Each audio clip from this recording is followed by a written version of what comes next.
sepak bola dan kami ingin menyajikan informasi-informasi yang terbaik buat penonton, pemirsa dari Nusantara TV. Seperti biasa saya sudah ditemani dua narasumber kami dan siang malam sore hari ini tamu kita di Nusantara TV di Sportcast-nya sangat istimewa. Ya kan? Selain Bung Roni Panggemanan, kita kedatangan juga Bung Roni. Ini yang paling istimewa ini, Pak. Ini yang paling istimewa. Susah cari waktunya. 7-8 bulan kita harus booking di depan tuh. Berat. Suaranya, namanya sudah Udah nggak asing lagi dah. udah nggak asing lagi. Saya mau protes dulu nih sebelum mulai, Boy. Saya mau protes dulu. Kenapa nggak dikasih tahu kalau pakaiannya casual? Jadi saya sendiri yang beda. Nggak apa-apa, karena spesial kan. Jadi Spesial. mesti beda. Kalau sama-sama sama kita nggak spesial. Betul. Langsung saja nih, bungkusnya ini. Nah ini. Oi. Apa kabar, Bung? Alhamdulillah baik, Boy. Bungkus ini kalau dulu kita main bola, Bung Ropan, Iya. posisinya selalu striker. Sadar. Jadi sukanya bola-bola trupas. Iya. Kita sebagai gelandang waktu Iya, itu harus trupas, kasih yang- pasti dapat. Iya. Pasti dapat bolanya Iya. tapi orangnya enggak. Dia suka narik back lawan keluar. Ah. Kasih kesempatan kita di gelandang yang masuk. Iya, Coming from behind, boy. Itulah bungkus. Itu. Jadi Bukan tanpa bola. ya. Jadi penonton harus tahu Iya. kalau dia bicara sepak bola bukan asal bicara sepak bola. Bisa main bola. Karena dia main bola. Iya, 30 kan? tahun yang lalu. Iya. Terserah lah mau 30 tahun yang lalu penting main bola udah bisa. main bola. Iya. Ya kan, dan merasakan bagaimana bermain bola itu. Betul. Susahnya bermain bola. Ya kan, ngomong gampang. Iya. Tapi susah bermain bola Tapi tadi itu. Mas Boy udah bilang tadi barusan lama kita nggak main bola ya. Ah. Enak juga nih kan. Oke. Sudah pancing. Waduh, ini kesempatan ini kita mau gali ke dua narasumber kita ini malam hari ini, Bung Roni dan Bungkus. Langsung saja kita sudah melihat pertandingan U20. Oh, Iya 20 kan? Saya mau tanya ke Bungkus dulu ya, Bung Ropan agak sabar ya. Kita biar aja bungkus aja yang ngomong. Iya. Kita mendengar dengan sama Iya, udah bener dah. iya. Udah. Hasil semalam atau 3-0 kemenangan Iran itu kan sebenarnya tidak membuat kita kaget kan Bungkus? Gimana? Ini menarik ini. Iya. Tidak membuat kita kaget. Kaget. Iya, padahal banyak orang kok kalahnya banyak gitu. Kalau ya. banyak itu yang Iya. bikin kaget kalau banyak Karena itu maksudnya. Coach Indra Safri itu berangkat optimis loh.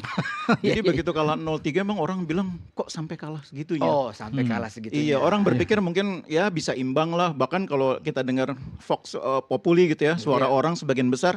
Saya diwawancara Metro TV, di TV lainnya tentunya ya. Sebelum pertandingan itu, hari sebelumnya. Dan saya bilang, ini kalau nahan imbang udah bagus. Udah bagus. Udah bagus. Tapi waktu itu suara masyarakat menang 1-0, menang 2-0, bahkan ada menang bilang 3-0. Wih. Saya bilang sama penyiarnya, kita tidak boleh mengabaikan fakta bahwa lawan kita ini adalah tim yang pernah 4 kali juara. Iya. Meskipun itu tahun 70-an ya. Iya. Iya. Kita juara tahun 60-an, Iya. tahun 61 tepatnya. Jadi ini tim yang kuat, jadi jangan remehkan juga. Kalau buat saya, 1 poin di pertandingan pertama udah sangat bagus. Iya. Tapi ternyata kita nggak bisa dapat poin, kalah. Bahkan menurut saya kalau saya bilang bukan soal kalahnya ya. Iya. Tapi saya melihat penampilan timnas U20, orang bilang mungkin Indonesia U20 gitu ya. Di pertandingan pertama itu agak sedikit di bawah ekspektasi. Ada beberapa ekspektasi, di bawah iya. ekspektasi. Jadi ada beberapa elemen yang menurut kita harusnya itu sudah bisa diatasi, tapi enggak. Pertahanan. Ya. Jadi Iya. 3 gol itu kan menurut saya 3-tiganya tuh berasal dari bola samping umpan silang yang tidak diantisipasi. Iya. Meskipun 2 sundulan, 1 tendangan bicycle kick ya tendangan. Tapi 3-tiganya berasal dari umpan silang yang kita gagal mengantisipasi. Waktu turnamen sebelum Piala Iya. Asia Mandiri, saya kebetulan kan siaran. Itu kita lawan Jordania, lawan Suriah, itu kebobolan dengan cara kayak begitu juga, Boy. Nah, menarik ini. Jadi bola-bola silang back-back kita nggak mampu mengantisipasi. Iya, iya. Nah kemarin apalagi terlihat back-back kita tuh bahkan beberapa kali momen itu bukan cuma 3 gol ya, tapi ada beberapa peluang melalui sundulan yang didapat oleh lawan, oleh Iran, tapi tidak menjadi gol. Tapi yang jadi gol 3 itu terjadi ketika back-back kita. Jadi kalau bertahan tuh kan prinsipnya jangan memberi kesempatan lawan yang mengambil bola. Kalau bisa kita potong sebelum Iya. lawan dapat bola. Nah, back kita selalu di belakang back lawan, di belakang pemain lawan, striker lawan. Padahal strikernya lawan ada yang lebih tinggi, sebagian besar lebih tinggi. Sementara pemain belakang kita kan kalau kita lihat formasi 4-2, 4-4-2. itu back tengahnya tuh kan Kadek Arel dengan Iqbal. Iya. Itu posturnya mohon maaf nggak terlalu tinggi ya, di bawah itu 80 semua. Iya. Kemudian bek kanannya Alvarezi juga tidak terlalu tinggi, cuma Iya, Doni yang cuma agak Doni, tinggi. ya. Nah dalam situ seperti itu kan Doni yang motong kan, mencegah bola diangkat. Nah yang duel bek di belakangnya 2 bek tengah plus 1 bek kanan. Nah dalam beberapa momen saya melihat bek tengah kita yang 2 ini kalah. Nah yang menarik kemudian Coach Indra main dengan formasi 4. 4. Padahal dalam banyak kesempatan banyak 3. bermain dengan 3. Iya. Nah kalau 3 dia bisa pasang Sultan Jaki yang posturnya tinggi. 186. Iya. Nah dengan bermain 4-4-2 dua back tengah, dia hanya memasang nomor 1 tuh pasti Kadek Arel, karena ini paling konsisten. Iya. Dan main di Bali United juga reguler. Nah pilihan satunya lagi dia memilih Iqbal. Iqbal juga di klubnya di Barito sering main. Tapi problemnya Iqbal bukan pemain yang kuat dalam bola atas. Dia kalau 1 lawan 1 kuat banget. Susah dilewatin, bola-bola bawah apalagi. Tapi kalau menghadapi lawan yang main cross dan pinternya Iran, mereka nggak nunggu sampai bola itu dekat ke garis gawang. Mereka early crossing. Crossingnya diangkat cepat sebelum bola sampai di 5 meter di depan garis gitu ya. Iya. Bahkan masih 20 meter sebelum garis gawang diangkat early crossing. Pemain-pemain belakang kita mohon maaf seringkali tidak bisa mengantisipasi. Ya ini PR yang menurut saya harus jadi catatan Coach Indra untuk 2 laga berikutnya. Karena nanti lawannya kurang lebih begini lagi. Sama. Nah, ini menarik. Gimana menurut Bung Ropan? Ini langsung. Saya belum bertanya, baru saya mau tanya sudah dibalik Iya, saya. ini langsung ke pertahanan ini, Iya. Bung Ropan ya. Itu kita bicara juga tadi kan. Iya. Kesini bagaimana pertahanan kita itu dengan gol-gol yang tercipta dari Iran. Iya. Boy.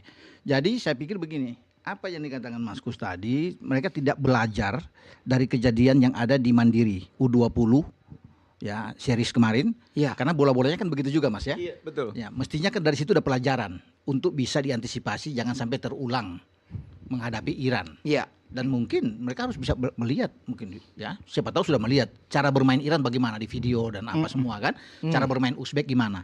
Tapi itu tidak ada berubah kalau kita lihat dengan cara bermain kemarin. Iya. Dan kita memang agak kesulitan. Dan itu kan dikeluhkan juga oleh pelatih, oleh Coach Indra sehabis pertandingan bahwa mereka tidak mampu mengantisipasi bola-bola Iya, crossing. Betul. Itu Indra bilang di depan Iya, wartawan juga di preskon bahwa memang ini kesulitan. Kadang-kadang 1 lawan 1 kita kalah. Ya kan? Iya. Masih banyak kehilangan bola. Ketika di pressing lawan banyak hilang bola juga. Iya. Ini menjadi Apalagi kendala. faktornya, Bung Ropan? Ya, Kekalahan itu tadi ya. apalagi?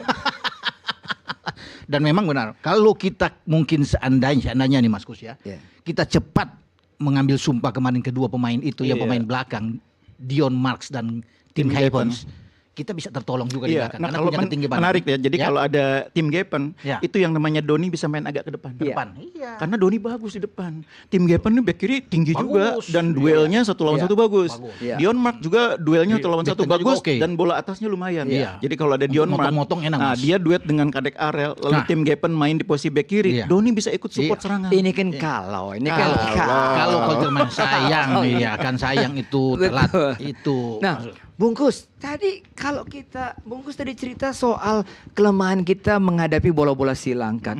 Berarti kan sebenarnya preventifnya adalah peranan Doni dan peranan Buffon. Kita lihat bebas sekali tuh. Flanknya Iran melakukan crossing, bahkan yang tadi Anda katakan sebelum ke garis gawang mereka sudah cross. Iya. Gimana tuh? Jadi itu memang tanggung jawab fullback kita ya. Iya. Tapi jangan lupa bahwa Irak itu tidak selalu satu Iran. orang. Iran tidak Iya. selalu satu orang yang masuk. Iya, betul. Seringkali 2 orang.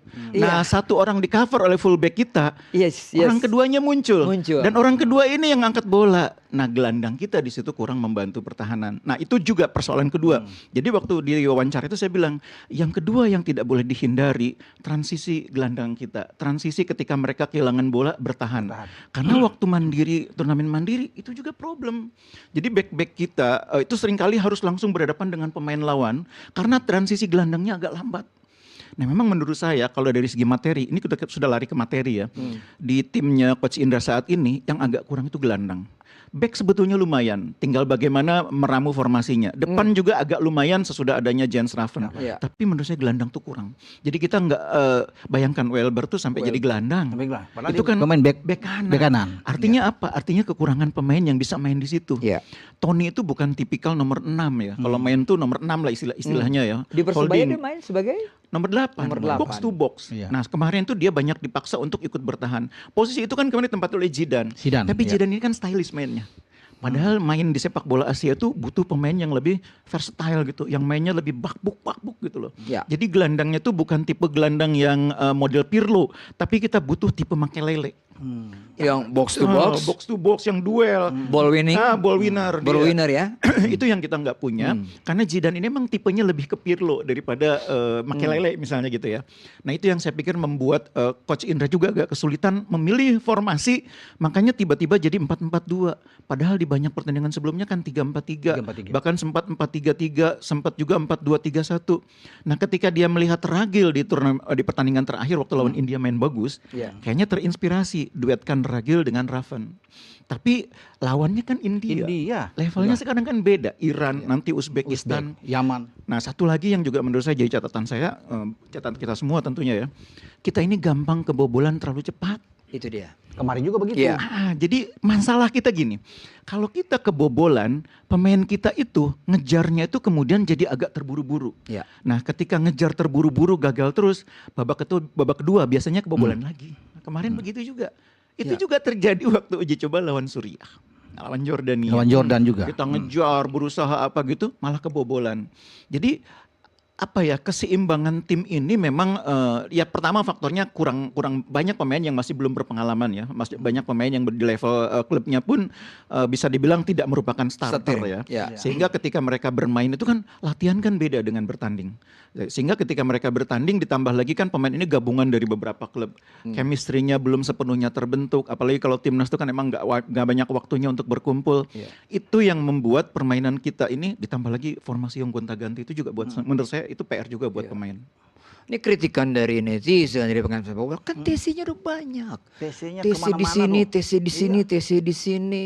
Bahkan di Indonesia, di Bali, di Surabaya dan semuanya. Bagaimana Bung Ropan? Iya, dan itu panjang, bukan 1 minggu 2 minggu. Iya. Iya kan, itu berbulan-bulan juga Mas ya kadang-kadang tuh. Nah kemarin mempersiapkan diri kita ke Shenzhen ini kan kita makan, ada uji coba juga dikasih kesempatan kan. Iya. Mestinya kan dimanfaatkan dengan baik. Uji coba mahal loh itu, coba uji Mahal. coba internasional Internasional kan. itu ada 3 tim dari luar. Iya. Ya dibikin turnamen itu. Jadi saya pikir setelah ini ada perbaikan yang baik. Tapi ternyata ketika lawan Iran kemarin juga Mas biasa-biasa aja, nggak ada satu hal yang bagus untuk kita ini. Cuma kemarin itu yang saya lihat ini begini. Kalau kita tidak cepat kebobolan di menit awal itu yang dibuat oleh Hesam ya. Hesam Nafari itu pemain belakang dari Iran, mungkin agak beda. Kalau babak pertama diakhiri dengan 0-0. 0-0 betul. Ya kan? Nggak terburu-buru Nggak ngejar. terburu-buru lagi untuk Iya. kejar dan hilang. Tapi itu yang membuat kita memang agak ya ketika masuk dengan gol kedua ada bicycle kick itu dengan gunting ya udah Kenapa selesai. kita kalau ngejar itu sulit? Karena kita agak lemah dalam menciptakan kreativitas permainan. Jadi ketika sebuah tim kreativitasnya kurang, membongkar pertahanan lawan gagal lagi, dari 3 yang nyerang jadi 4, jadi 5, jadi 6, akhirnya 7 orang nyerang. Di belakang akhirnya kosong. Akhirnya back itu langsung berhadapan dengan counter attack yang cepat dari lawan. Iya. Gelandangnya terlambat turun. Itu kan penyakit kalau kita main bola kan begitu. Kalau 3 orang di depan gagal terus, gelandang ikut support. Gelandang gagal juga, back ikut naik. Itu alamiah itu dalam sepak bola ya. Nah itu makanya kalau kita ketinggalan tuh menurut saya akan jadi problem. Karena kita punya problem dalam menciptakan kreativitas dan kemudian finishing. Nah mudah-mudahan di pertandingan berikutnya kita jangan ketinggalan dulu. Kalau bisa mimpin 3-0 dulu. Uish. Kalau bisa kan.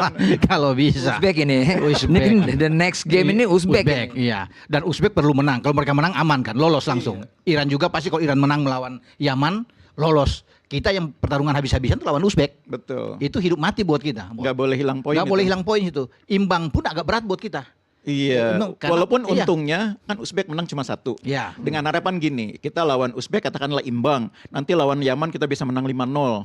Kalau Uzbek draw sama Uzbeknya kalah. Oh kalah, iya. Kalah Ya, sama Iran. harus kita doain kalah. Oh, iya. Tapi kalau Iran sudah merasa aman menang lawan itu Mas Gus, itu lawan dia. Yaman, Iran Iya. akan bermain dengan lapis kedua aja cukup. Betul. 6 poin kan, Betul. udah aman. Jadi makanya Uzbek bisa draw, bahkan Uzbek bisa menang melawan Iran. Iya. Itu bisa aja. Bungkus waktu kita ketinggalan 1-0, saya nonton ya di TV lah ya. Saya masih yakin bahwa ya kalaupun kalah nggak sampai segitu, Iya. ya kan? Karena setelah kita gol pertama, anak-anak masih bisa melayani. Ball position kita nggak jauh banyak, Iya. nggak tertinggal, ya kan? Ada manuver-manuver main tengah kita yang cukup bagus. Tapi di babak kedua berubah semuanya. Jadi waktu babak pertama, saya melihat Sebentar bungkus. Iya. Kita break Rupanya kita break dulu. Tahu dia bersemangat sekali. Senang. Kalau enak nih kalau Mas Gus enak ini. Kita Wah, break Mas Gus dulu, sudah. kita kembali setelah pariwara berikut ini.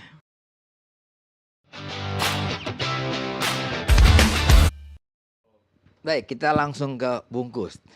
Setengah tadi belum tuntas Nggak terhenti jawabannya. tadi tuh. Terhenti tadi. Lagi Iya, menggebu-gebu iya, nih iya. Mas Gus. Jadi babak pertama itu satu hal yang saya cermati Boy, Ropan. Ya. Kita itu baru dapat peluang pertama menit ke-38. 38 ya. Tendangannya Tony Firmansyah Tony dari Firmansyah. kotak penalti. Sempat lepas ya Mas. On Dari- iya, ya. on target, On tapi target. masih belum terlalu keras lah itu, masih bisa. Tapi itu peluang pertama loh. Nah, jadi waktu itu saya bilang gini, ini kayaknya untuk bikin gol susah. Babak kedua jangan sampai kebobolan lagi.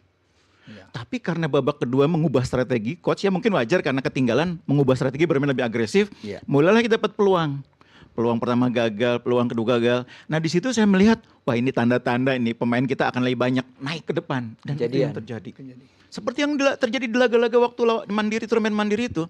Iya. Pemain lebih banyak keluar, meninggalkan posnya, tidak disiplin, bertahannya, transisinya terlambat. Sehingga akhirnya ketika terjadi kebobolan gol kedua melalui tendangan gunting, bicycle kick, itu menjatuhkan mental. Keasikan kali Mas. Keasikan. Menyerang Jadi tuh. pemain kita ya, tim kalau kebobolan dengan gol akrobatik itu kadang-kadang down juga itu. Pastilah ya. Iya.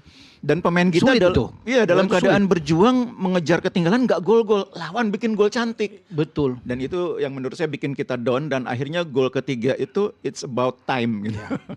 Betul.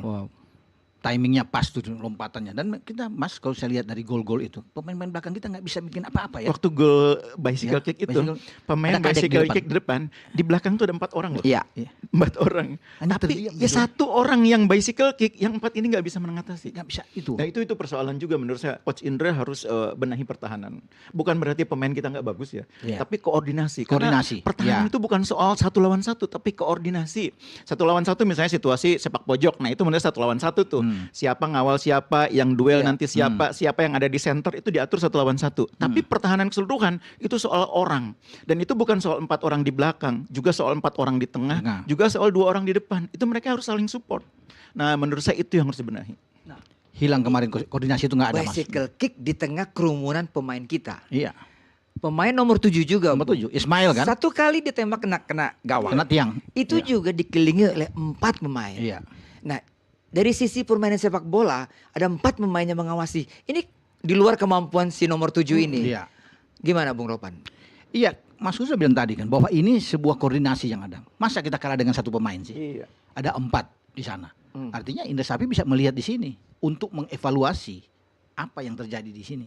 Kalau hanya 1-2 orang kok kita punya 4 pemain. Bahkan gol ketiga itu kalah segalanya. Ada Doni yang berdiri di situ tapi hanya menatap bola Loncat itu. sendirian ya. Sendirian loncat sendirian sementara pemain-pemain belakang kita 4 itu hanya menengok aja, melihat dia loncat sendirian bola masuk, Boy. Kalau lihat Iya. loncat sendiri saya jadi ingat final Piala Eropa waktu Jerman lawan Belgia. Horst Rubeck. Wah, pemain Belgia tuh kakinya udah nggak kuat buat loncat di final. Jerman gempur habis-habisan nggak gol-gol. Tapi begitu Rubes loncat sendirian, gol. Karena kakinya pemain Belgia udah nggak kuat loncat. Mark Wilmots dan Marvin kawan-kawan. Wilmots, ya. Eric Gerrits. Saya sengging Jerman. Saya udah tahu begitu bilang Belgia langsung saya bawa ini. Iya, iya. Horst Rubeck masuk barang ini nih. Horst Rubeck ya. betul, betul. Eric Gerrits itu yang ada Itu sana. harus duel. Iya. Kalau dalam situasi sepak pojok Harus ganggu, Mas ya. Iya, bola Ada atas yang harus ganggu. ada yang ganggu. Ada yang ganggu. Dan sedapat Kemarin. mungkin jangan posisi pemain yang paling bahaya itu di posisi center. Harus ada pemain kita yang paling kuat di posisi center juga dan mendahului ngambil bola. Kalau dia tidak mendahului apalagi berdirinya di belakang, ya itu susah. Itu prinsip bertahan itu. Tapi lompatan Mobin kemarin pas timingnya, Iya, tinggi ya. timingnya tinggi Timing juga. pas. Dan yang memberi umpan itu bagus juga, Mas. Iya. Ya. Dia bisa tahu dan kapan untuk bisa melompat itu. Jadi Jadi bisa dikatakan ya pemain Iran ini komplit semuanya. Passing Iya. mereka sedemikian Bagus. rupa, timing melompat pun melebihi atau mendahului pemain kita, Bung Gus. Tapi saya melihat Iran itu sebetulnya kemarin tidak seberbahaya waktu kita lawan Suriah. Suriah mainnya lebih asik loh. lebih enak. Menurut saya mainnya lebih cepat mainnya. Serius, Bung? Iya, aliran bolanya lebih kenceng. Kemudian pemain-pemainnya kualitas skillnya. Memang sebagian besar pemain Timur Tengah itu kan posturnya udah oke ya. Iya. Dan kalau lihat kematangan posturnya kan banyak yang bilang ini 20 tahun beneran nih. Tapi kita kan nggak boleh curiga ya. Lihat mukanya aja gitu. Iya. Kemarin aja Iran Ini beneran nih 20 tahun. Oke Iya. lah itu kita kesampingkan. Kita melihat mereka posturnya bagus. Iya. Kokoh, body charge-nya kuat.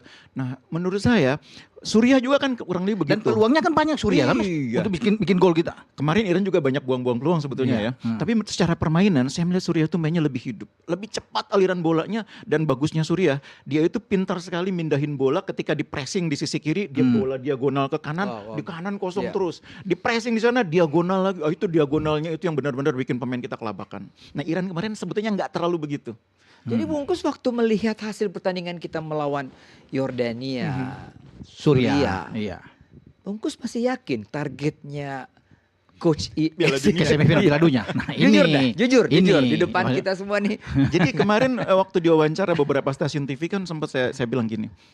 Sebetulnya yang paling realistis itu berpikir lolos dulu dari fase grup. Dari fase grup, itu benar. Berpikir lolos dulu, Iya. nggak usah ngomong Piala Dunia, nggak usah ngomong semifinal. Karena menurut saya lolos itu bukan hal mudah. Nggak mudah. Lolos itu skenarionya kalau menurut saya kita tahan imbang itu. Nggak boleh kalah. Iya, Nggak boleh tahan kalah. imbang di Iya, pembukaan.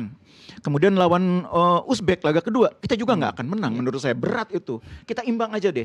Terakhir lawan Yaman. Saya potong. Lawan Uzbek kita nggak bisa menang. Sudah dibilang. Yang penting imbang aja Imbang cukup. aja. Itu benar. Terakhir lawan Yaman kita menang. Bukan apa-apa, Yaman ini kan kita pernah ketemu di uji Kan coba. draw main di sini. Iya, satu-satu. Satu-satu. Kan. Di Madia kan. Di Madia. Jadi artinya maksud saya Coach Indra udah lihat nih, tim pelatih udah lihat main mereka. Bisa lah mengevaluasi, memperbaiki, menang. Nah, dengan 5 poin bisa lolos. Bisa Nah, lolos, habis itu kita baru berhitung siapa lawan kita di fase gugur. Kita baru bicara soal peluang ke Piala Dunia. Makanya saya bilang nggak usah ngomong Piala Dunia, lolos dulu. Lolos dulu. Tapi Yaman bagus memberikan perlawanan Iya, lawan Uzbek main kemarin. bagus. Jadi mereka saya pikir juga progres dari apa yang mereka perlihatkan waktu Iya, kualifikasi ya. kualifikasi. Sementara kita saya pikir dari kualifikasi ke pertandingan kemarin tuh agak sedikit stagnan mainnya. Ya. Gitu. Ya, Coach Indra bilang permainan kita tidak terlalu buruk. Tidak lawan terlalu Iran. buruk dia bilang. Gimana Bungkus mengartikannya? Tidak terlalu buruk tuh dari sisi mana? Jadi dari sisi kemampuan menciptakan ancaman, itu memang kita mampu menciptakan ancaman. Ada peluang yang pertama Tony tadi yang syutingnya bisa dibentahkan ya. kiper. Babak Ada kedua, Jens Raven Jens Raven, yang babak sundulannya kedua. hampir. Artinya memang tidak terlalu buruk. Tapi tidak progresnya tidak sebanyak yang kita harapkan. Ya. Kan ukuran kita benchmarkingnya itu kan dari turnamen mandiri itu. Itulah ukuran karena lawan yang dihadapi kan 2 diantaranya tim yang main di Piala Asia. Ya. Kalau India kita lupakan ya. Jordania dan Suriah yang main Iya, Piala Asia kan. kita lupakan India nggak karena ada. India emang Iya. nggak lolos. Nggak lolos. Jadi kalau melihat 2 pertandingan lawan Jordania, lawan Suriah, kita punya problem beberapa. Yang pertama kreativitas lini depan, kita nggak bisa menciptakan gol, Iya. belum terpecahkan. Yang kedua transisi pemain-pemain tengah terutama membantu pertahanan, belum Juga, terpecahkan. iya. Yang ketiga yang Koordinasi saya di belakang. hadapi bola-bola atas yang akan banyak terjadi di pertandingan melawan Uzbekistan, melawan Iran harus bisa diatasi. Iya. Karena kita lawan Suriah, lawan Jordania itu lemah di situ. Dan tidak terjadi perbaikan itu. 2 dari 3 golnya Iran dari situasi bola mati dari Set dari piece. situasi set piece umpan Set piece, silang. ya. Oh. Bahkan golnya tendangan bicycle kick pun kan sebetulnya dari umpan silang juga. Iya. Cuma itu early crossing Iya. kan. Iya. Jadi artinya kita tidak berhasil membenahi kelemahan dalam menutup ancaman dari serangan-serangan umpan silang. Nah, bukan salah 2 fullback kita seperti yang saya bilang tadi, tapi keseluruhan sistem pertahanan kita. Ya. Nah, kalau bisa melihat dari sini Mas Kus, melawan Uzbek kan ini kan tidak mudah sama sekali. Ini tim yang kuat memang. Dari postur tubuh, dari permainan mereka kelihatan sekali. Tidak gampang. Nah, kita masuk dengan posisi kita kalah 3 gol lawan Iran. Secara Sedangkan mental. mereka menang Mereka 1-0. menang. Dari Iya. sisi Jadi psikologis, ya. mental. Gimana Bungkus? Jadi yang pertama dibenahi itu sekarang jangan bicara taktik dulu, mental dulu. Ya, Benahi dulu. Betul. Makanya saya bilang jangan ngomong menang lawan Uzbek lah, jangan ngomong lolos Piala Dunia. Hadapi dulu ini persoalan mental pemain, pulihkan. Pemain-pemain muda sih biasanya lebih easy going ya. Hari ini sedih, tertunduk, besok udah ketawa-ketawa lagi. Memang kadang-kadang begitu. Tapi saya pikir kekalahan 3-0 pada saat masyarakat begitu tinggi ekspektasinya melihat tim ini ke Piala Dunia, itu perlu treatment khusus dari pelatih. Bagaimana meyakinkan mereka bahwa peluang itu benar-benar masih ada, bagaimana membuat mereka kepalanya tegak lagi, bagaimana membuat mereka kembali optimis, dan yang paling penting pelatih harus meyakinkan, pelatih punya konsep game plan yang jelas untuk menghadapi Uzbekistan yang kira-kiranya bisa menghasilkan sesuatu. Kira-kiranya bisa menghasilkan poin minimal. Jadi kita nggak bicara menang dulu nih, poin dulu. Nah kalau pelatih bisa meyakinkan pemain bahwa caranya begini, nanti kalian harus main begini, nanti serangan kita dari sini, itu pemain mungkin akan bisa pulih ininya ya. Nah yang kedua kita juga tidak boleh mengabaikan fakta bahwa Uzbekistan juga tim yang bagus. Mereka juara bertahan loh. Juara bertahan. Juara bertahan dan banyak pemainnya tuh udah main di Liga Uzbekistan. Ada yang main di Pakhtakor, Bunyodkor. Itu kan tim-tim kuat yang tidak hanya main di liga lokal, tapi sering main di Liga Champion Asia dan bukan Liga Champion Asia kelas kedua, kelas satunya. Jadi memang ini tim memang bahkan ada satu pemain yang main di City masih 20 tahun. Itu Abdul Qadir Kusai, iya. Masih 20 tahun, boy. Iya, cuma nggak ikut kali ya. Yang ikut karena dia lahir tahun 2004, sekarang kan 2005, 2006 yang bisa masuk di Piala Asia. Bayangin tuh, berarti bagus. Bung Ropan, pastikan pelatih dari Uzbek melihat hasil positif dari mereka Iran. nonton pasti. Ya kan? Dengan taktik gol-gol yang melalui umpan silang diselesaikan di kotak penalti dengan kepala.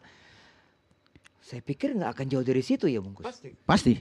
Iya kan? Cara mainnya kurang lebih kan kita sudah melihat juga Uzbekistan di beberapa pertandingan uji coba ya. Waktu mereka mengalahkan Vietnam, mainnya juga begitu.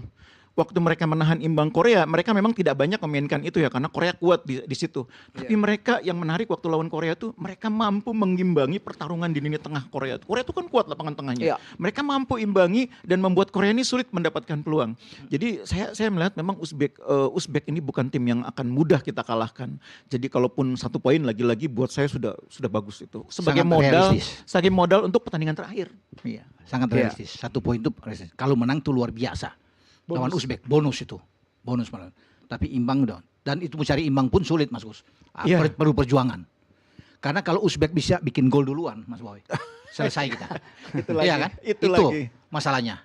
Kita harus bikin gol duluan ke mereka untuk bisa ada dan golnya motivasi. Bisa 3 kan? Iya, kalau bisa 1-0, 2-0 udah enak nih. Tapi kalau Uzbek duluan selesai kita. Karena pasti anak-anak melangkah masuk dengan beban yang tinggi. Iya. Itu pertandingan menentukan Mas. Kalah habis angkat kopor. Sangat menentukan. Iya. Kalah langsung angkat kopor, sulit. Nggak usah bicara dengan Yaman. Udah pasti tersisih. Nah, artinya memang mental akan sangat menentukan. Iya. Oke. Itu dia. Berarti kan yang dibutuhkan hasil seri ini bukan 0-0, tapi kita buat gol. Kalau bisa buat gol. Iya kan? Kita buat gol. Nah, mengevaluasi atau dari pertandingan pertama atau yang pertandingan mandiri uji coba kemarin, bagaimana lini depan kita nih? Raven apakah memang full recovery? Karena kita dengar dia belum maksimal. Saya senang dengan lihat Ragil tough mainnya ya. Bekerja ya. Tapi ya juga masih terbatas pengalamannya. Gimana Bung? Iya, yang pertama menurut saya Raven itu memang lebih ideal kalau mainnya itu di formasi di mana ada 2 pemain di samping kiri kanan dia ya. Itu lebih ideal. Dia punya kemampuan finishing bagus ya. Meskipun kemarin sundulannya gagal, tapi sebetulnya finishing dia bagus. Nah kemarin tuh kan kita bermain dengan 1 wing saja, itu pun wing gantung ya. Ragil di kiri, Arli di kanan. Tapi kemudian Arli kan ditarik keluar. Nah persoalan kita kemarin, meskipun punya Ragil, meskipun punya Arli, tapi Raven tuh nggak banyak dapat bola-bola yang dia mau gitu. Jadi bukan berarti bukan berarti ini membela Raven ya. Tapi striker itu kalau pasukan bolanya terbatas juga sulit gitu ya. Nah karena itu menurut saya Coach Indra mungkin harus kembali ke cara main yang sudah dikembangkan selama ini. Cara main di mana dia secure dengan permainan. Kalau Coach Indra tuh ciri mainnya kan penetrasi dari 2 sisi sayap masuk ke dalam kotak cutback. Itu kan kebaca caranya. Coach Indra. Kebaca ya. Kayak dia AFF U19 Mas ya. Sejak dulu kan memang cara dia begitu. Oke. Kita break lagi.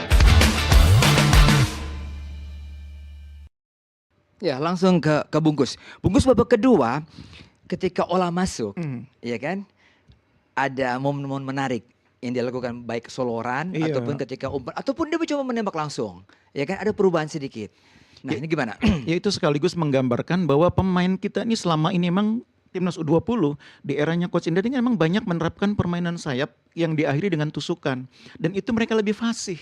Kemarin ketika bermain dengan 2 pemain depan, 2 striker dalam formasi 4-4-2, itu pergerakan dari 2 sayap itu agak kurang. Pertama karena Arli banyak kalah duel dengan pemain-pemain back lawan ya. Secara fisik mungkin juga dia agak berat bersaing dengan back lawan. Yang kedua, Ragil kan memang bukan wing murni ya. Dia banyak bermain, kalau saya lihat kemarin Ragil tuh banyak bermain seperti pemain 1 di belakang striker dalam formasi 4-4-1-1, tapi agak lebar ke kiri. Iya. Nah, itu jadi agak beda dengan kalau kita bermain 4-3-3 di mana Ragil betul-betul wing kiri, wing kanannya misalnya diisi Ola, itu akan lebih menarik mungkin ya. Jadi kalau pertandingan lawan Uzbek nanti, kalau saya sih berharap Coach Indra lebih memaksimalkan permainan sayap yang saat ini memang, yang selama ini memang merupakan trademarknya dia. Pemain sudah hafal dengan skema itu. Tapi Mas, sayang kita nggak punya Rizky ya. Afrizal ya.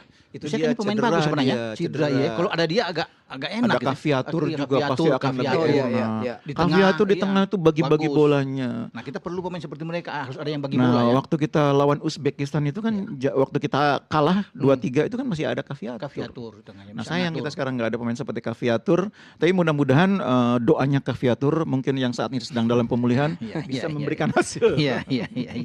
Oke. Iya. Berarti untuk U20 the next game ini yang tadi Bungkus bilang, Iya.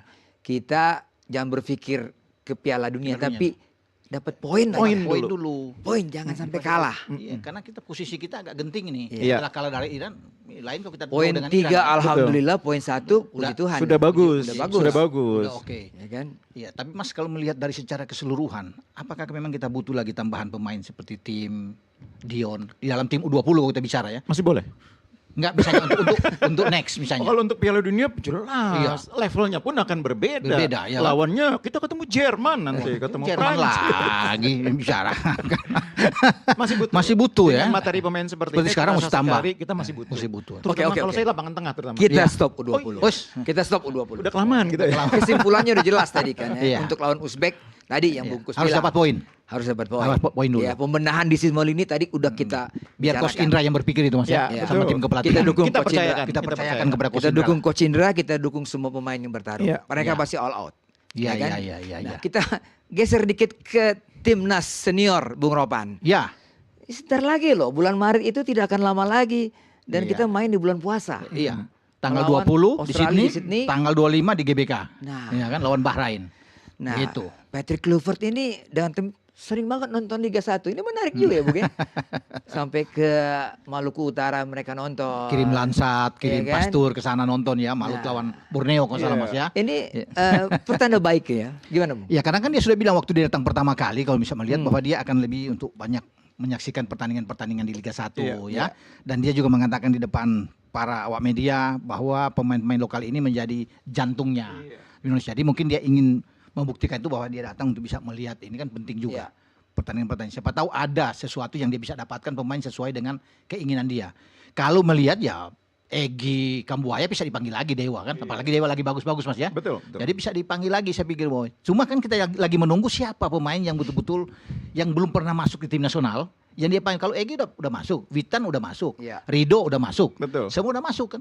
Tapi pemain-pemain seperti yang STI bikin ketika mengambil Rizaldi misalnya lawan Bahrain, orang kan kaget juga. Wah, apakah ini ada? Itu yang mungkin dilihat oleh tim kepelatihan yang dipimpin oleh Patrick Kluivert. Nah. Ada nggak pemain Iya. yang belum pernah masuk tapi dibikin kejutan untuk bisa ada di tim nasional? Nah, Bungkus kan ini memandu. Pasti. Liga 1. Liga 1 Iya udah nggak kan? usah ditanyakan, boy. Udah di luar kepala semua Iya itu. kan, hampir Iya. semua tim dia Tahu tahu dan jeli secara untuk melihat klub. pemain-pemain karena Nah, dikomentarin dia Iya, nonton. Iya. Dan dia tahu siapa yang layak masuk tim nasional. Bungkus, Iya kan? ada peluang nggak pemain di luar yang tadi Bung Roman disebutkan tadi tiba-tiba muncul, Bung? Dan itu terdeteksi sama Iya. tim pelatih. Iya, jadi pertama mungkin saya apresiasi dulu ya Iya. timnya Coach Patrick Kluivert nih melakukan Iya. tinjauan langsung Iya. ke pertandingan-pertandingan ya. Dan saya juga apresiasi datangnya lebih awal. Lebih Rencana awal kan minggu kedua Februari, Iya, tapi tapi minggu mereka pertama. datang minggu akhir Januari. Iya. Jadi itu artinya keseriusan untuk membuktikan bahwa pemain lokal itu jantungnya timnas Iya. itu terwujud melalui itu ya. Iya. Nah, yang kedua, saya juga saya banyak memandu pertandingan ya. Menurut saya sebetulnya pemain-pemain yang kita kategorikan sebagai pemain bagus yang layak membela tim nasional tuh hampir semuanya sudah pernah dipantau loh oleh Sintayong dan jajarannya. Dan sebagian besar menurut saya hampir semuanya sudah pernah dipanggil. Meskipun cuma dipanggil terus dipulangkan, Iya. tapi sebagian besar sudah pernah. Iya, Sebut iya. nama lah lima nama lah sebutkan. Iya, misalnya Malik Rizaldi, Malik. itu kan sudah dipanggil, jadi Pemain bukan lagi bahkan pemain lawan baru, iya. Atau katakanlah pemain yang sekarang sedang banyak disebut-sebut Galapagamo di Semen Padang, itu sudah dipanggil juga di timnas U20 ya Oke. kemarin. Kemudian Marcelinus Itu juga sudah pernah dipanggil juga meskipun tidak lolos di timnya Indra Safri. Nah, yang menonjol itu sebetulnya sebagian besar adalah pemain yang memang sudah pernah teruji. Iya. Jadi kalau menurut saya Coach Patrick memang perlu melakukan turun ke bawah untuk melihat lebih langsung. Tapi sebetulnya terutama bukan untuk melihat pemain yang betul-betul belum pernah dipanggil, tapi untuk memantau perkembangan pemain yang pernah dipanggil tapi kemudian lama terlupakan dan sekarang mungkin karakter mainnya dibutuhkan oleh Coach Patrick. Karakter. Jadi kalau kualitas itu mungkin beda-beda tipis pemain ini. Tapi karakter itu kan tergantung style pelatih. Nah pemain kalau katakanlah begini, saya sebagai pelatih, saya mungkin lebih suka pemain yang versatile kayak Yakub Sayuri. Tapi pelatih yang lain, Sintayong, lebih sukanya Asnawi Mangku Alam. Padahal eksplosivitasnya Yakub lebih tinggi. Tapi dalam perspektifnya pelatih Sintayong, mungkin Asnawi lebih balance, bertahan dan nyerangnya sama bagusnya. Tapi kalau saya lebih suka Yakub tuh, lebih versatile, lebih naik turunnya lebih tinggi. Nah itu kan soal yang begitu-gitu yang akan membedakan. Nah menurut saya mungkin yang akan terjadi, Coach Clifford bersama asistennya mungkin akan memanggil pemain yang mungkin pernah menjadi bagian tim nasional tapi sudah agak terlupakan. Sudah berapa kali nggak dipanggil. Contohnya Adam Alis. Alis sekarang main di Persib bagus bos. Bagus main di Persib. Ketika Persib kehilangan Maklok, kehilangan Dado, Deddy Kusnandar, kemarin kartu merahnya Coach Ijan.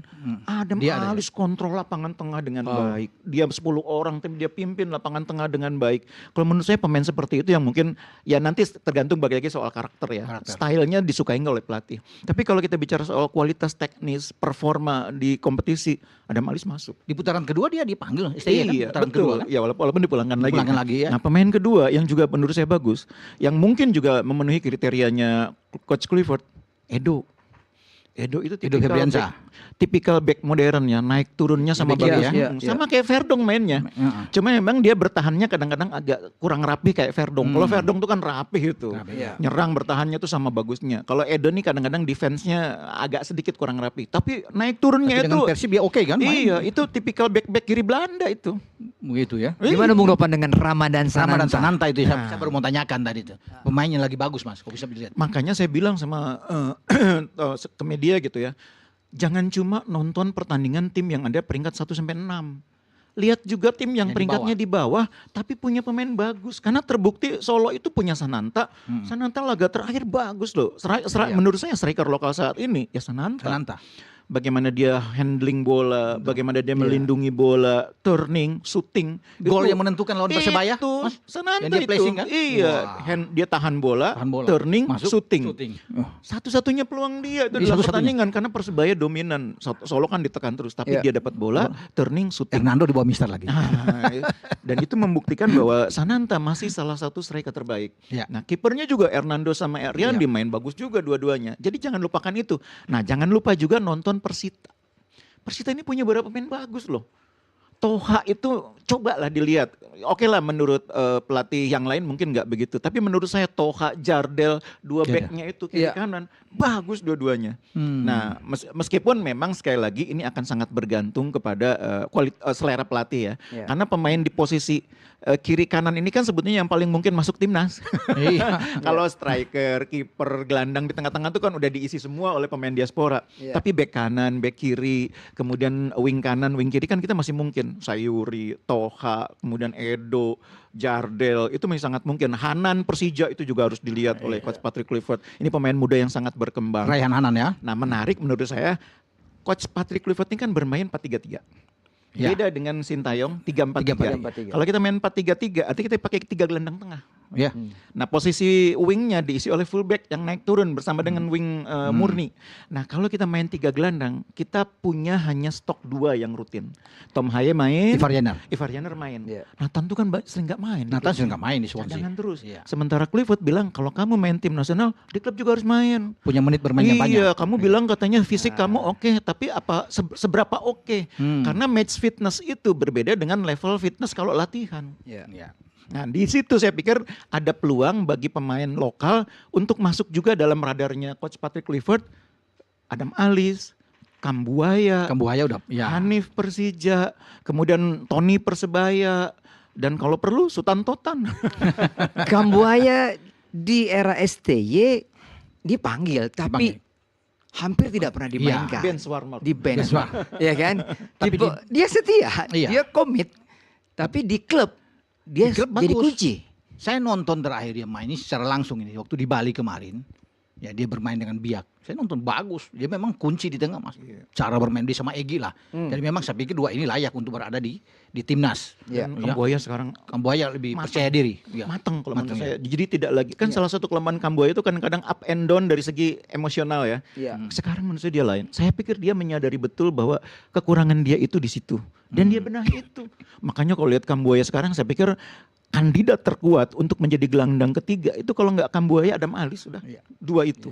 Nah, menit bermain nih Bung Ropan. Iya. Ya kan? Tadi panjang lebar Bung Kus menceritakan si A si B yang dikasih menit bermain.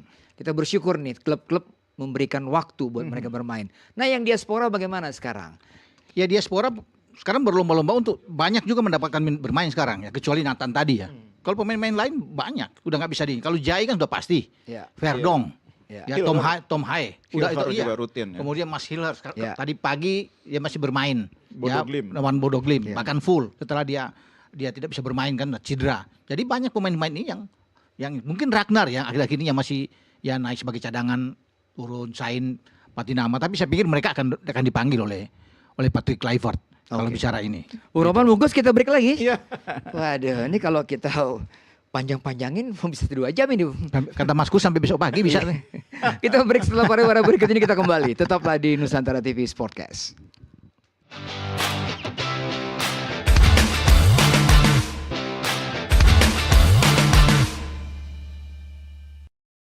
Kita masih di Sportcast Nusantara TV. Bung Ropan, Ya, diaspora tadi bisa Anda teruskan. Pemain-pemain sekarang diberikan kesempatan bermain ya. Ya. Bahkan Hilgers pun menunjukkan ini angin segar buat kita nih. iya dalam 4 pertandingan terakhir kan dia selalu pemain cadangan. Iya. Ya, Joseph Osting sebagai pelatih Twente memberikan kesempatan buat dia lah untuk bisa bermain sebagai beberapa menit di babak kedua. Tapi ketika melawan Bodo Glimt, mereka menang 2-1 di playoff 16 besar Liga Eropa. Dia itu dari pertama starting. Artinya ini kabar bagus. Iya. Kabar baik bahwa dia sudah dalam pulih. Ini Iya. pemain top, pemain bertahan yang bagus bermain Iya. di FC Twente. Dan jangan salah selain Mes Hilgers kita masih punya Kevin Dix, Mas. Dia Iya. sekarang di Bundesliga, Mas. Borussia Mönchengladbach. Di mana? Di Bundesliga, Mas. Borussia nggak gampang untuk seorang pemain Indonesia yang bermain di Bundesliga, apalagi di Borussia Mönchengladbach. Ini luar biasa. Kalau Ada bisa dikatakan. Munchen-nya ya pokoknya. Ada Mönchengladbach. Jadi artinya kita bagus pemain-pemain diaspora kita yang ada di sana. Oke lah untuk bisa bermain melawan Australia nanti sama Bahrain di bulan Maret. Dan saya rasa juga Patrick Kluivert memantau mereka dan Lansat memantau mereka. Iya. Dan mereka akan bisa mendapat tempat. Nah, sebaliknya bungkus. Tadi kita singgung Nathan. Yang secara fisik bagus tapi menit bermain kurang. Iya. Ya. Ya kan? Mungkin juga Struik juga mungkin. Iya, Ragnar. Nah, posisi-posisi mereka ini terjamin enggak ya? Jadi biasanya begini, pelatih itu ketika memasuki eranya dia kan tidak punya pemahaman yang utuh tentang semua Ya. pemain dari era sebelumnya. Ya. Jadi mungkin sebagian besar akan dipanggil kecuali yang sangat menurun. Saya bilang akan dipanggil, kemudian dia lihat lagi. Tapi dia sambil memanggil pemain-pemain yang hasil pengamatan dia. Jadi sangat mungkin Ragnar Mas panggil, Rafa dipanggil. Ya. Witan pun tidak mustahil tetap dipanggil. Tapi mungkin akan muncul wajah-wajah baru seperti yang saya bilang tadi, ada Adam Alis mungkin, Ya. atau mungkin juga ada Hanan nanti akan muncul. Nah, yang menarik kan sekarang begini. Di antara 3 lini yang kita punya, itu yang paling secure itu lini belakang. Lini belakang. Iya. Saya bahkan udah punya gambaran nih kalau Ya. Kluivert main Coba Iya. gambaran belakang nih. kipernya Martin Pas. 4-3-3 nih ya. Iya, 4-3-3. Setuju. Kipernya Martin Pas. Ya. Bek kanannya Kevin Dix. Setuju. Duetnya Miss dan Jai. Jai, oke. Bek kirinya Verdong. Itu udah aman 4. Bahkan pelapisnya Rizky Ridho. Iya. Makanya banyak orang bilang kayaknya Rizky sekarang terpaksa harus cadangan nih. Padahal kita pengen banget dia main gitu Dia ya. main. Tapi kalau lihat permainannya kemarin Miss, ya kita harus akui Miss ini mainnya levelnya Liga Eropa loh. Iya, iya. Dan Jai Ijas kapten loh. Kapten di Udah Jadi lah. Venezia, udahlah. iya, Jadi udah. Jai Ijas sudah pasti kapten dia kan. Jadi pendampingnya tinggal soal apakah masih percaya kepada Rizky Ridho atau Miss. Dan tidak mustahil Rizky Ridho harus siap di bangku cadangan. Ya. Atau main agak geser kanan dikit. Cuman menurut saya nggak begitu bagus. Kalau pakai 3 back mungkin kali ya. Kalau pakai 3 back. Cuma kan Patrick udah dibilang Empat. saya suka 4-3-3. 4-3-3, Karena sepak iya. bola Belanda kan wing wonders 4-3-3. 4-3-3. Nah kalau 4-3-3 belakang tuh aman. Yang nggak aman itu 3 tengah. Karena satu ada Tom Hai yang nanti akan dimainkan sedikit di depan dua gelandang. Nah, dua holdingnya itu baru Aman Ivar. Ivar. Nah, Iya. baru satunya lagi nanti akan terjadi pertarungan antara Adam Alis, kemudian Kambuaya. juga Kambuaya, mungkin juga Hanif kalau Hanif Iya, kalau dipantau dipanggil, ya. Boleh jadi juga mungkin Coach Patrick mendorong Nathan juga kalau Nathan Nathan ternyata masih bagus pada bagus. saat Iya, dipantau. iya, iya. Nah, itu mungkin tiga itu. Jadi pilihannya cuma tinggal Tom Hai di depan Ivar bersama dengan Adam Alis atau Kambuaya. Nah, yang di depan kanan itu mungkin masih akan ditempat oleh Egy ya, atau Iya. kalau enggak mungkin di sana ada Eliano yang dalam perkembangan terakhir agak bagus gitu ya. Bagus, ya. Nah, di depan menurut saya Ole mungkin akan langsung dapat kepercayaan karena kita Setuju. emang nggak punya striker. Nggak punya. Ya, nomor 9 ya. Nomor 9 nggak ada. Nah, di kiri dugaan saya mungkin bukan Ragnar. Oh, Ragnar kan Ragnar nggak main kan karena akumulasi. Tapi Dan dua pertandingan ini bukan Ragnar. Karena Ragnar kan jarang menit bermain. iya ya. Jarang menit di bermain. Belgia Ya di Ini FC Dender kan. Sekarang Dender ini kan agak sedikit dia problem adaptasi. Iya, kemarin cuma 14 menit dia bermain.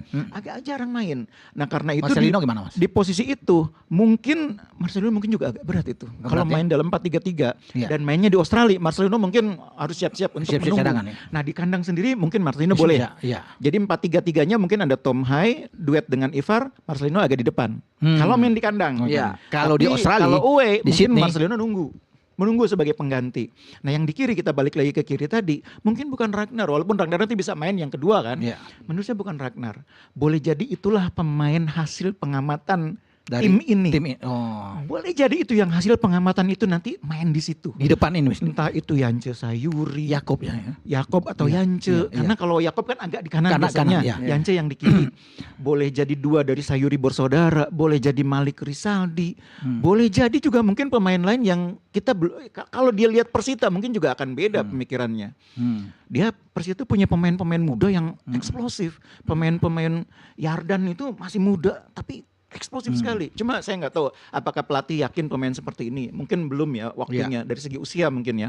Nah, tapi kalau misalnya katakanlah skenario-nya nggak terjadi kejutan, maka posisi kiri itulah posisi bagi pemain yang selama ini kita tidak tahu siapa yang akan menempati, tapi pelatih timnas yang baru akan menempatkan dia di situ.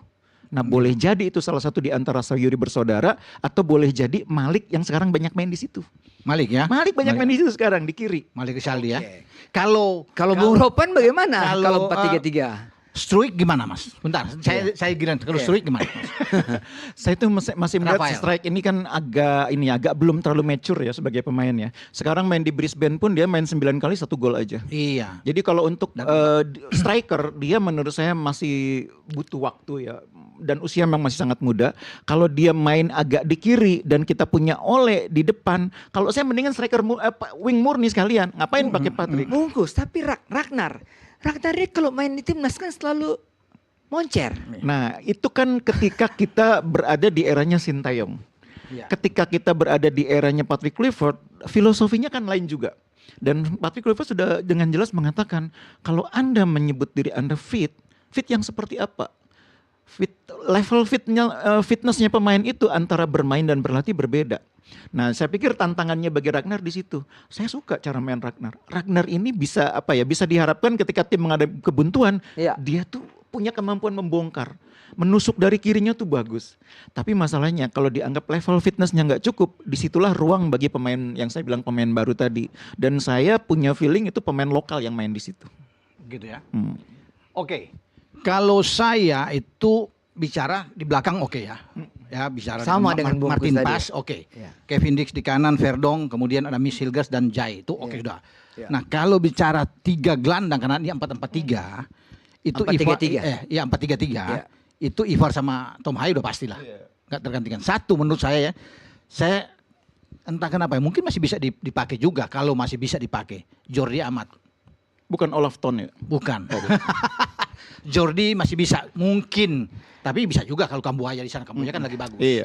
Kalau Jordi itu bisa bermain setengah-setengah main, Iya, 40 Jordi, menit. iya. Karena dia pernah dicoba juga kan waktu main lawan Australia juga, Iya, waktu kita iya. 0-0, dia sempat didorong bermain di tengah. Mungkin saja 4,5 main aja, nggak usah banyak-banyak sebelum pergantian. Di depan itu dia kalau bermain dengan 3, saya lebih senang Yakob bermain di kanan. Yakob. Yakob Ya. agak mengganti. Kemudian Ole bermain depan dan Eliano. Eliano berarti di kiri? Iya, jadi 2 di belakang Ole. Oleh. Jadi Yakob dan Eliano bermain di belakang ini. Nah, itu Yang di kanan siapa? Yakob atau Eliano? Yakob aja, karena Yakob yang aja. terbiasa. Eliano bisa bermain dari kiri, bisa lah. Walaupun Menurut di saya klubnya banyak main di kanan. main di kanan, di klubnya main kanan. Makanya saya bilang dia bermain agak di belakang. Iya. Ya, agak di belakang dari Ole. Jadi kalau untuk bisa bertahan juga kan Yakob bisa membantu pertahanan juga. Iya. Kalau dalam posisi tekan. Mungkin karena banyak opsi-opsi sebenarnya Iya. yang akan dilakukan Nanti oleh saya pelatih sampaikan ini. ke Patrick Kluivert. Bisa ya? Mas bisa disampaikan ya? Oke, kalau begitu. Bungkus. Terima kasih banyak nih. Tom Haye punya posisi yang sangat vital Iya, di betul. sebuah tim. Tapi kita tahu kan agak meragukan kalau dia bermain Iya. 90 menit. Ya kira-kira siapa yang bisa menggantikan peran Tom Haye? Kalau ada Jairo masuk, Oh, itu Oh, lain. Kalau selesai itu selesai. barang. Kalau Jairo jadi, wah udah. Oke lah, anggap saja Jairo ini belum. Belum. Dengan posisi seperti itu. Nah, jadi kalau saya bayangkan lawan Australia dulu nih ya. Kita pertama kan lawan Australia. Iya. Jadi ada Tom Haye, ada Ivar, satunya lagi Kambuaya. Hmm. Tom Haye akan bermain agak sedikit di depan untuk membantu serangan. Kemudian Kambuaya berduet dengan Ivar jaga keseimbangan. Iya. Nah, Tom Haye itu karakternya nggak main 90 menit memang. Iya. Dia eksplosifnya tuh antara 60-70 menit. Nah 20-30 menit sisanya itu mungkin Marcelino cocok di situ. Untuk ngobrak-ngabrik lawan udah kecapean. Dan Marcelino kan kadang-kadang punya sentuhan-sentuhan ajaib. Iya. Nah, ajaib. ketika lawan udah kecapean 20-30 menit terakhir, Marcelino main di situ bisa bikin kejutan. Nah, itu bayangan saya kalau lawan Australia kurang lebih seperti itu. Nah, lawan Bahrain di kandang sendiri, saya baru yakin Marcelino akan bermain sebagai starter. Dengan catatan dia main bagus waktu lawan Australia, dengan catatan dia level fitnessnya cukup dan memang memungkinkan bermain, tidak ada sanksi, akumulasi dan sebagainya. Nah baru di belakangnya Marcelino duetnya itu Ivar dan Tom Haye. Jadi Tom Haye agak bermain lebih sedikit di belakang. Jadi istilahnya dia lebih deep lying playmaker. Bung Ropan?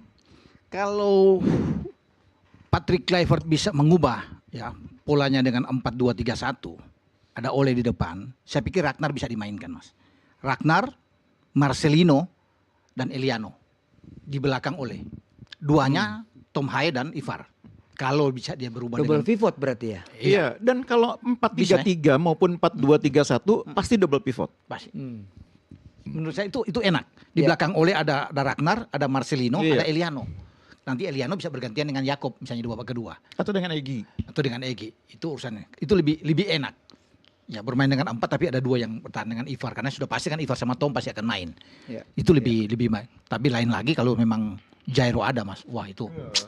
Tapi waktunya kayaknya nggak kekejar, Nggak kekejar, ya. Karena mungkin. Maret nih tinggal 40 harian mungkin ya, dan dari segi ya sebetulnya tidak ada yang mustahil. Kita sudah melihat bagaimana Eliano dan keajaiban. Miss Hilgers Iya, 1 minggu. Kita sudah melihat Iya. berbagai keajaiban Keajaiban. terjadi dalam Betul. sepak bola Indonesia. Ya, Makanya. mudah-mudahan keajaiban berikutnya itu Bisa terjadi. Oh, itu sangat menolong sekali. Sangat menolong. Kalau misalkan itu Jairo jadi, Jadi. kita podcast lagi untuk bahas perubahan. Ya asik. Mantap sudah. Karena mengubah itu, Iya. mengubah Mengubah. skenario Betul. kalau ada Iya. Jairo. Iya. Lebih enak Mas kalau ada Jairo. Lebih kuat Enak ya. banget. Itu sih kita target 4 poin itu bukan ini ya, bukan sesuatu yang berat, yang terlalu muluk-muluk gitu Iya. loh. Berat tapi available Iya, gitu loh. bisa Kan dapat kalau gitu. sekarang nih target 4 poin itu berat, levelnya tuh berat banget gitu loh. Tapi kalau nanti ada Jairo, berat tapi achievable. Ah, Bisa dapat, dijangkau bisa gitu. dijangkau. Sehebat apa Jairo, Bung Ropan? Ya, aku Kalau lihat bermain di Crystal Palace ya pernah ya? dia di Palace. Ya. Oh, saya senang tuh kalau dia bermain. Boy bilang Palace. Dia mengalahkan terakhir musim lalu Liverpool. Ada teman saya punya. Nggak usah bahas itu. main di Anfield. Nggak usah bahas itu, Iya. tapi Jaironya aja. Jaironya iya, Jaironya makanya aja. dia bermain bagus di situ. Iya kan, itu gelandang-gelandang Liverpool top sekali. Maka Gravenberch, tapi dia bermain, menang. Main di Anfield susah, Mas. Iya. Dengan Jairo bermain. Oke. Lawan MU menang, Jairo bermain. Jadi luar biasa. Dan dia bisa bermain di posisi belakang.